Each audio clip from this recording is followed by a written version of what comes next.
Bonsoir Frédéric Lenoir, je me présente, je suis Fatim Zahra Ben Salah, je suis présidente de l'Observatoire marocain du bonheur. Donc j'ai besoin de vous poser quelques questions. Alors ma première question est d'ordre sémantique. Quelle est la différence entre le bonheur et la joie? Bien, en fait, ça peut se recouvrer, c'est-à-dire que la joie, c'est une émotion. Et le bonheur, c'est un état d'être. Un état d'être, c'est un état global et durable de satisfaction. On dit qu'on est heureux quand on est bien dans sa vie, qu'on aime sa vie, et que c'est un état global. C'est pas lié juste à un événement, comme une émotion, comme un plaisir passager. Donc le bonheur, c'est un état global et durable. La joie, c'est une émotion, donc comme le plaisir, ça dure pas longtemps. Sauf que la joie peut grandir, peut se développer, et lorsqu'on travaille sur la joie et qu'elle est de plus en plus présente, ça peut devenir aussi un état d'être. Donc on peut avoir un bonheur fondé sur la joie, comme on peut avoir un bonheur fondé plutôt sur la sérénité, sur la tranquillité de l'esprit, sur la paix de l'âme. Donc vous voyez, c'est assez proche, et en même temps, distinguons bien le fait que le bonheur est un état d'être et la joie une émotion. Donc on va dire que c'est plus furtif ou c'est une question de temps dans ces deux états. Voilà. Alors ma deuxième question. Alors selon vous, quelles sont les 5 attitudes principales pour adopter et cultiver la puissance de la joie? De toute façon, la joie, ça se décrète pas.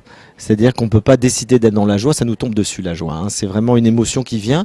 Alors, quel est le terrain qu'on peut, je dirais, préparer pour que la joie puisse venir? Donc, il s'agit de cultiver un état d'esprit. Je dirais que les choses les plus importantes, c'est peut-être être présent à ce qu'on fait. Parce que si vous êtes devant un paysage magnifique et puis que vous pensez à autre chose, vous n'aurez aucune joie. Si vous écoutez de la musique et que vous pensez à autre chose, vous n'aurez aucune joie. Si vous parlez à un ami et que vous pensez à autre chose, vous n'aurez aucune joie. Et donc la joie vient qu'on est présent. Ça, c'est la première chose. Je dirais la deuxième chose, c'est de lâcher prise. C'est-à-dire de ne pas se cramponner, de ne pas vouloir contrôler sa vie. La joie vient quand on lâche. La joie vient quand on accueille la vie comme elle est et pas comme on voudrait qu'elle soit. Je dirais la troisième chose, c'est peut-être le don. L'amour, l'altruisme, ça met dans la joie. Tout ce qui est lié à l'égoïsme ne met pas dans la joie. C'est des petits plaisirs, mais c'est pas des grandes joies. Et puis la gratitude. Savoir remercier, savoir être reconnaissant envers la vie, c'est quelque chose qui nous met dans une joie très profonde. Et très rapidement, quels seraient les freins au bonheur, on va dire, de façon assez globale? Mais je pense que les principaux freins au bonheur, ils sont à l'intérieur de nous. C'est-à-dire l'incapacité d'être heureux. Parce qu'on a reçu une injonction enfant à ne pas être heureux, parce qu'on n'a pas le droit d'être heureux, parce qu'on s'interdit d'être heureux, parce qu'on estime qu'on ne mérite pas d'être heureux. Donc je dirais c'est des freins psychologiques, c'est des freins qu'on a dans notre esprit, dans nos émotions, dans notre psychologie. Et donc tous on peut faire un travail sur soi pour enlever ces freins. Heureusement, aucun frein n'est fatal.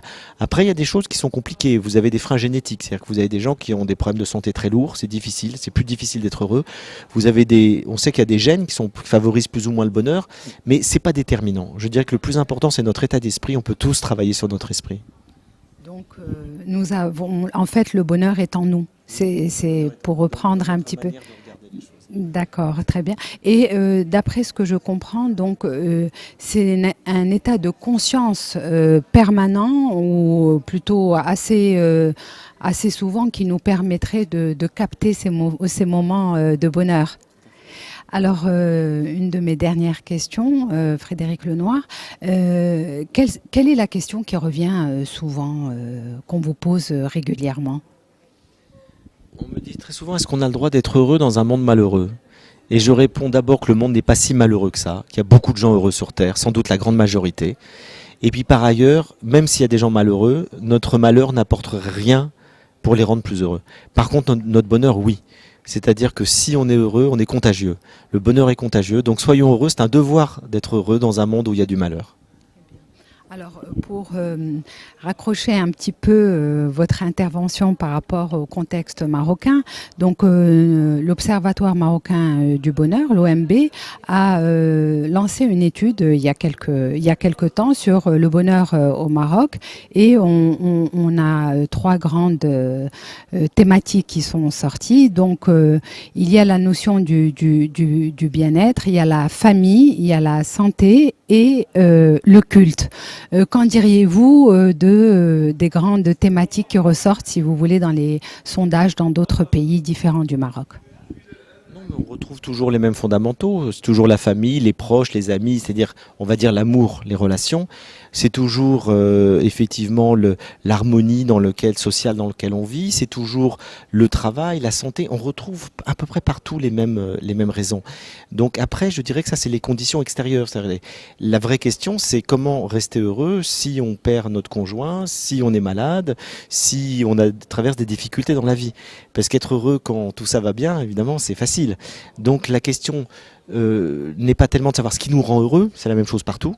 La question, c'est de savoir comment rester heureux quand il y a des difficultés. Alors, une dernière question, l'amour, la place de l'amour dans le bonheur. Ben, je pense que c'est la plus importante. C'est la cause principale du bonheur. Non seulement parce que c'est ce qui nous rend le plus heureux, c'est ce qui nous épanouit le plus. Notre cœur a besoin de vibrer, a besoin de se réchauffer. Quand on a le cœur froid, on n'est pas heureux. Donc c'est la cause principale du bonheur. Et ce qui est extraordinaire, c'est que ça va dans les deux sens. C'est-à-dire qu'on est heureux parce qu'on nous aime, mais on est aussi heureux parce qu'on aime les autres. Il y a des études scientifiques qui ont montré que les gens les plus heureux sont les gens les plus altruistes, ceux qui sont le plus tournés vers les autres. Lorsqu'on est égoïste, on est moins heureux. Donc ça, je trouve que c'est une belle loi de la vie. Écoutez, je vous remercie infiniment, Frédéric Lenoir, et je vous dis à bientôt. Merci.